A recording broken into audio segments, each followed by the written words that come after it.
नमस्कार दोस्तों, मेरा नाम अनिल शर्मा। आप राज समाचार देख रहे हैं। मेरे साथ हैं सुभाष जी सीगड़ हैं जो कृषि अधिकारी हैं। आप पीछे हरियाली देख रहे हैं ना, ऐसी चीज़ें इन्हीं के कारण आती हैं। क्या खाद देनी है, कैसा मौसम है। चलिए सर, आपका राज समाचार में स्वागत है। थैंक यू साहब। आज आपने समाचार के अंदर बताया, आप लोगों का बहुत बहुत धन्यवाद। और अभी जो आपने बताया कि हरियाली इन्हीं की बदौलत है। हरियाली तो प्रकृति और किसान की मेहनत की बदौलत है, पर इसके अंदर समय पर अगर कोई गाइडलाइन हो जाए तो उस बदौलत के अंदर उस चीज़ को अपन अच्छी तरीके से जोड़ के उसको पैदा कर सकते एक चीज़ होती है कि जैसे अब हम लोग जब भी कोई मान लीजिए किसी क्रॉप को हमको लगाना होता है, एक समस्या आती है कि किससे पूछें। चलिए एक अधिकारी बना दिए गए हैं, चलिए गाँव में पूछ लेते हैं, लेकिन वो अधिकारी किस तरह उन्हें गाइड करता है। क्योंकि देखिए आजकल फसलें क्या ऐसा तो है नहीं कि रबी की खरीफ की हो, क्योंकि आजकल जितने भी हैं, जैसे कोई आप पीछे देख रहे हैं अनार लगे हुए हैं या मौसमी है, लेकिन लोगों को अभी तक ये नहीं पता कि हम लोग पूछे कैसे।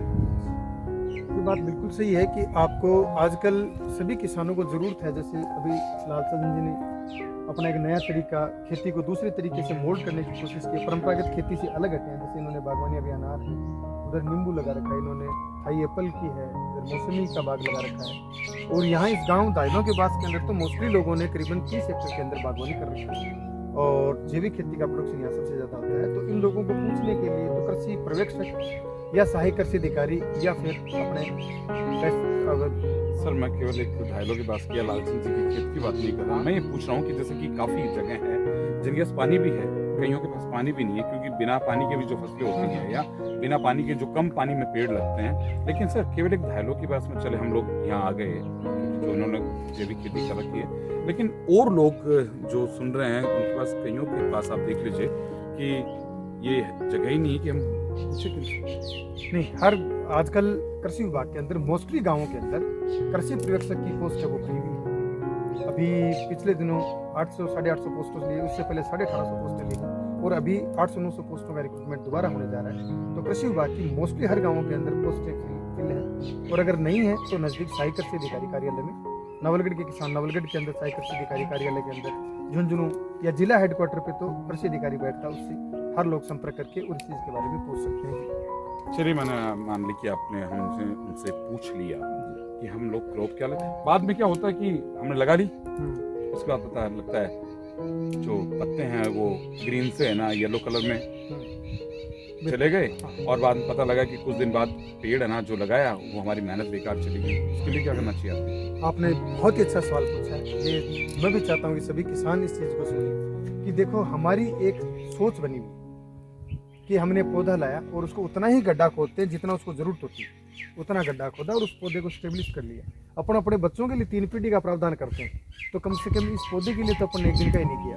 अपन ने सीधा ला के इसको रोप दिया इस ज़मीन के अंदर। आप देखते होंगे अपनी ज़मीन जो रेतीली ज़मीन है, इस ज़मीन के अंदर वो उतने न्यूट्रिएंट्स नहीं है जितने एक पौधे को पूरी ज़िंदगी के अंदर फल देने के लिए चाहिए होता है। इसलिए जो पीड़ापन वगैरह आता है पत्तियों में, उस टाइम अपने समय समय पर अपने को, जैसे आप किसी पौधे के पास खड़े हैं, ये मौसमी का पौधा है, मौसम में अगर जिंक की कमी हो जाएगी तो ऊपर से पत्ते पीले होने लग जाएंगे, अगर फेरस की कमी है तो मध्यम से पत्ते पीले होने लग जाएंगे, डाईबैक ऊपर से मरने लग जाता है, वो कॉपर की कमी है, ये अलग अलग न्यूट्रिएंटों की कमी हो जाती है। इसके लिए हर किसान को समय के ऊपर माइक्रो न्यूट्रिएंट और इसके ऊपर लगने वाले, जैसे अभी एफिड जिसको काला तेला बोलते हैं, अभी बागवानी क्रॉपों के ऊपर मोस्टली जगह एफिड लगा हुआ है, उसको कंट्रोल करने के लिए थायोमेथोक्सम जैसी दवाई 8 ग्राम प्रति टंकी, मतलब 0.5 ग्राम पर लीटर वाटर के हिसाब से अगर वो काम में लें तो अपनी फसल को या अपनी बागवानी को अच्छा कर सकते हैं। जो किसान पैसे वाला नहीं है और जो ये चीजें खरीद नहीं सकता, वो क्या करेगा बेचारा? वो अपने जैविक तरीके से जैविक काढ़ा तैयार कर सकता है, नीम के पत्तों से, नींबोली से,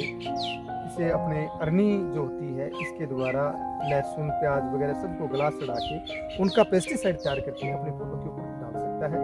और अभी जैसे हम बात कर रहे थे कि आजकल जो गोबर की खाद हर किसान के पास होती है, जो किसान है उसके पास पशुपालक भी है, उसके पास गोबर की खाद पड़ी है, तो वेस्ट डीकम्पोजर एक अच्छा प्रोडक्ट पिछले 3 साल से अपने बीच में आया है, जो अपने गाजियाबाद जैविक इंस्टीट्यूट ने निकाला है। तो वेस्ट डीकम्पोजर का प्रयोग करके अपनी खाद को सड़ा के और अपने पौधों के अंदर काम में ले सकता है। तो इससे कम से कम आय वाला आदमी भी इस चीज़ को मैनेज कर सकता है। नहीं, मैं नहीं कहते कम से कम जो कम आय वाला है वो आदमी मैनेज कर सकता है। लेकिन सर एक बात है कि पहुंचे कब वो, मैं उसी सवाल पे वापस आ रहा हूँ। देखिए, एक तो खेत काफ़ी मतलब आपके जो अधिकारी बैठते हैं काफ़ी दूर बैठते हैं। ऐसा तो है नहीं कि एक पूरा एरिया आप जैसे आप कार्य में बैठते हैं, आप कितना एरिया कवर करते हैं सर? मैं जैसे अभी 8 ग्राम पंचायत हैं, साथ में अपना जो सेंटर की स्कीम है आत्मा एग्रीकल्चर टेक्नोलॉजी मैनेजमेंट एजेंसी, उसका पूरा ब्लॉक नवलगढ़ देखता हूँ। तो हम तो एक कॉल के साथ भी आ जाते हैं। हमारे आज आप नवलगढ़ के अंदर भी कहना चाहो तो हमारे एक कॉल के साथ आपको आपके फील्ड पे भी कोई आदमी मिल सकता है कभी। और हम तो मोस्टली जो टॉप किसान है, जो किसान अपने पास पहुँचते हैं, उन किसानों को पूरा फीडबैक लेके उनके खेत तक भी हम उनकी सहायता करने की कोशिश करते हैं। सर, अनुदान मिलता है, लेकिन किसानों को अभी तक जितने लोग सुन रहे हैं वही उनके दिमाग में एक चीज़ है कि अनुदान मिलता है, लेकिन उनको ये नहीं मालूम है किसानों को किस चीज़ पे अनुदान मिलता है। और जिनको पता होता ना सर, वो तो फायदा उठा ले जाते हैं, जिनको नहीं पता होता ना वो बेचारे पैसे लगा नहीं, काम बिल्कुल आपकी बात बहुत सही है मित्र जी। आपने जो बात पूछी कि जिनको पता नहीं होता उनको फायदा नहीं होता है, पर जो पता होता है वो लोग फायदा उठाते हैं। पर मैं आपको एक चीज़ कहना चाहूँगा कि आप जैसे अवेयर पत्रकार जिस एरिया में हैं, आप जैसे लोग जिस अवेयर जिस नवलगढ़ तहसील के अंदर ये बात है ना, सुभाष जी ने चढ़ाने वाली कर दी है कि मेरे जैसे नहीं, अवेयर नहीं। पत्रकार हैं। अवेयर की बात लेकिन देखिए सर, सरकार अनुदान देती है, लेकिन लोगों के पास पहुंच नहीं पाती। अभी जहाँ पर घूम रहे थे तो उन्होंने कहा था कि मशीन आती है, क्या उस पर अनुदान मिल रहा है क्या? उन्होंने ये पूछा था कि मशीन आती है, अनुदान मिल रहा है क्या? उनको ये नहीं मालूम था कि अनुदान मिल रहा है क्या। लेकिन आपने कहा कि वो स्कीम आई, वो स्कीम आए भी काफी टाइम हो गया, लेकिन उनको नहीं मालूम सर। ऐसी चीजें जो अवेयर वाले पत्रकार लालचंद ने यहाँ पे पूछा था, जो अवेयर वाले हैं किसान, उन्हीं को नहीं मालूम होता सर। तो अनुदान कम से ऐसी चीजों तो आपको आप लोग को प्रचार करना चाहिए, नहीं चाहिए? बिल्कुल प्रचार करते हैं, पूरा 100% प्रचार करते हैं। अभी जैसे लालचंद जी से बात करें तो ये जो बागवानी है इनकी, ये हमने national mission of sustainable agriculture, वो NMSA की जगह अभी कृषि वानिकी सब मिशन के तहत हमने इनकी फाइल लगाई। इनके जो भी पौधों का अनुदान है वो हम इनके खाते में डालेंगे। तो ये जो किसान है ये हमारे विभाग से फायदा लेते रहते हैं। ऐसे वो तो पावर टिलर्स की जो बात कर रहे थे, हाँ। पावर टिलर बागवानी के अंदर रोगिंग खरपतवार निकालने के लिए काम में आता है। तो पावर टिलर के ऊपर हमारे विभाग ने पिछले साल तक स्कीम थी, पिछले साल इसका बजट नहीं आने के कारण आपकी बार उद्यानिकी विभाग से दोबारा इनको रिक्वेस्ट किया है कि इस चीज़ के ऊपर आप इस इम्प्लीमेंट पे आप सब्सिडी का प्रावधान करें, तो अगली बार जरूर जो बागवानी के किसान उनको फायदा देंगे इस चीज़ को। यानी आप प्रचार करेंगे इन चीजों का कि अनुदान करते क्या आते हैं। हाँ बिल्कुल करते हैं, सभी को बताते भी हैं और अब आगे से भी इस चीज़ को और ज़्यादा लोगों को प्रायोरिटी बेस पे बताएंगे। नहीं, चलिए, आपने आज मेरे साथ बाग भी देखा है। मैंने आपका एक वीडियो शूट किया था कि आप बता रहे थे कि ये चीजें प्रॉब्लम होती है। तो सर, मैं ये चाहूंगा कि आप लोगों से एक अपील करिए कि आपको कोई प्रॉब्लम हो तो आप अपने एरिया के जो कृषि अधिकारी हैं, जो भी हैं, उनसे जरूर छोटी सी बिल्कुल साहब, मैं सभी किसान भाइयों से इस चीज़ की अपील करना चाहूँगा और एक रिक्वेस्ट करना चाहूँगा कि आप जो भी आपको प्रॉब्लम आती है, वो आज मैं इसलिए नहीं कह रहा, आज से पहले तक वैरायटियाँ थी, चाहे क्रॉप थी, चाहे बागवानी थी, जो भी खेती करते थे अपन परंपरागत तरीके से खेती करते थे, उसके अंदर अपने को किसी से पूछने की ज़रूरत नहीं होती। पर आजकल जो कृषि है वो आधुनिक है, तो आधुनिक कृषि को मेंटेन करने के लिए आपको कई तकनीकी आवश्यकताओं की जरूरत पड़ती है। तो उनके लिए आप अपने नज़दीकी कृषि पर्यवेक्षक से जरूर संपर्क करें।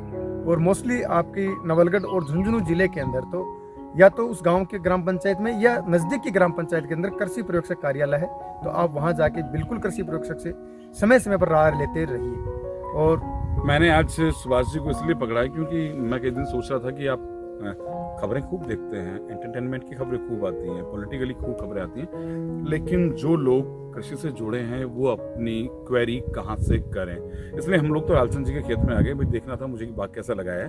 तो इन्होंने कहा कि हमारे यहाँ ऐसी चीज़ें भी हैं। तो एक तो सर आपका धन्यवाद कि आपने हमें समय दिया, क्योंकि कहते हैं सरकारी अधिकारियों को टाइम नहीं मिलता। बहुत टाइम है साहब, किसानों के लिए पूरा टाइम।